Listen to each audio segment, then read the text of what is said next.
Bago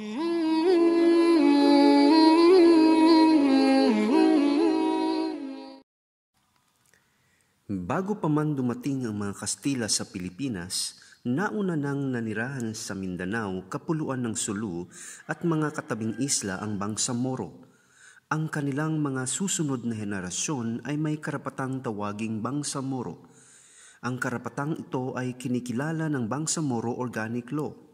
Iginagalang din ng batas ang karapatan ng mga taong naninirahan sa Bangsamoro na mamili ng kanilang pagkakakilanlan, maging Muslim, Kristiyano o katutubo man sila.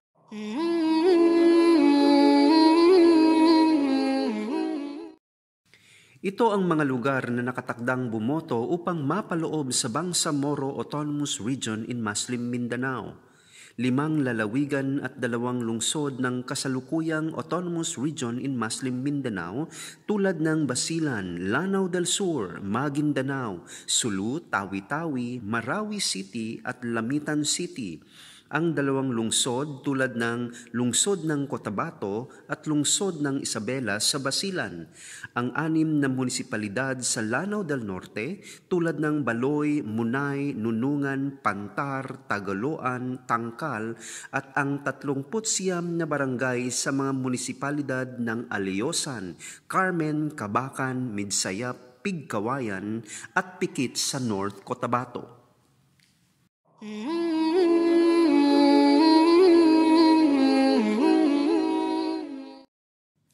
Ang kapangyarihang pagtibayin ang Bangsamoro Organic Law ay nasa kamay ng mga tao sa Bangsamoro sa pamamagitan ng boto ng nakararami sa plebisito. Ang plebisito ay magaganap sa ika-21 ng Enero 2019. Ang mga lugar na sakop ng Autonomous Region in Muslim Mindanao ay boboto bilang isang geographical area. Ang lalawigan ng Lanao del Norte ay tatanungin kung ito ay pumapayag sa pagsali ng 6 nitong munisipalidad sa Bangsamoro Autonomous Region in Muslim Mindanao.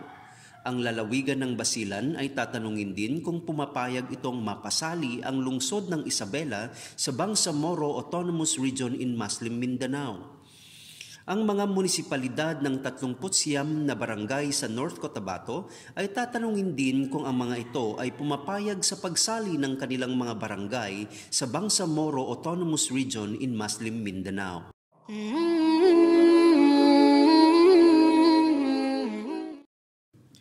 Ang pamahalaang Bangsamoro ay parliamentaryo upang mas mabigyan ng malawakang partisipasyon ang iba't ibang sektor at grupo. Boboto ang mga tao sa Bangsamoro ng mga kinatawan sa parlamento. Ang mga kinatawan naman ang pipili ng punong ministro at 2 pangalawang punong ministro. Ang parlamento ay may kapangyarihang gumawa ng batas upang itaguyod, pangalagaan at tiyakin ang pangkalahatang kapakanan ng Bangsamoro at iba pang namamalagi sa rehiyon. May kapangyarihan din itong magpasa ng batas na maglaan ng budget sa pamahalaan bawat taon.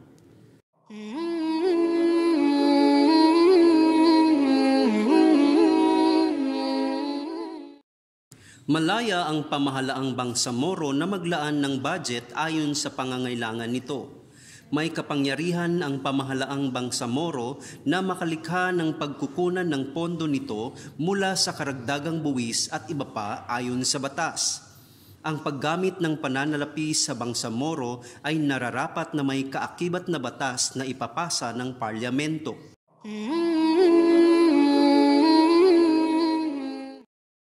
Upang makahabol ang Bangsamoro sa kaunlaran ng ibang rehiyon, bibigyan ito ng 75-25% na hatian sa koleksyon ng buwis pabor sa Bangsamoro.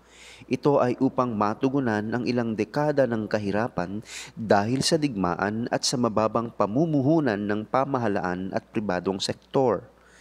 May nakalaang taunang block grant sa pambansang budget na ipapasa ng Kongreso para sa pamahalaang Bangsamoro. Ang block grant na direktang ibibigay sa Bangsamoro ay katumbas ng 5% ng net collection ng kawanihan ng rentas internas at ng kawanihan ng adwana.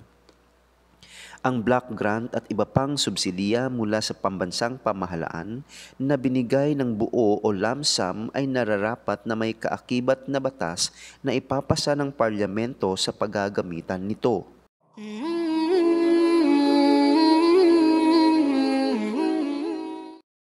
Bibigyan ng Special Development Fund ang pamahalaang Bangsamoro ng halagang 5 bilyong piso kada taon sa loob ng 10 taon matapos maipasa ang Bangsamoro Organic Law sa plebisito.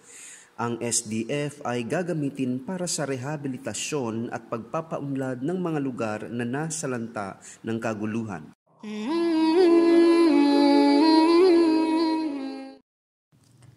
Ang pagpataw ng hustisya sa Bangsamoro Autonomous Region ay naaayon sa saligang batas. Ang batas Sharia ay para sa mga Muslim, ngunit maaari rin na voluntaryong piliin ng hindi Muslim na mapasailalim ng Sharia law kung ang isang partido sa kaso ay Muslim.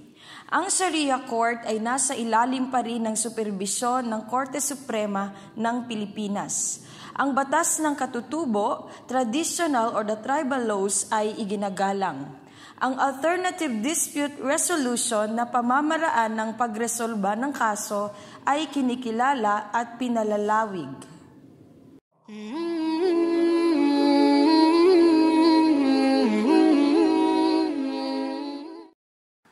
Magkakaroon ng unti-unting pag-phase out ng mga opisina ng Autonomous Region in Muslim Mindanao ayon sa schedule na itatakda ng Bangsamoro Transition Authority.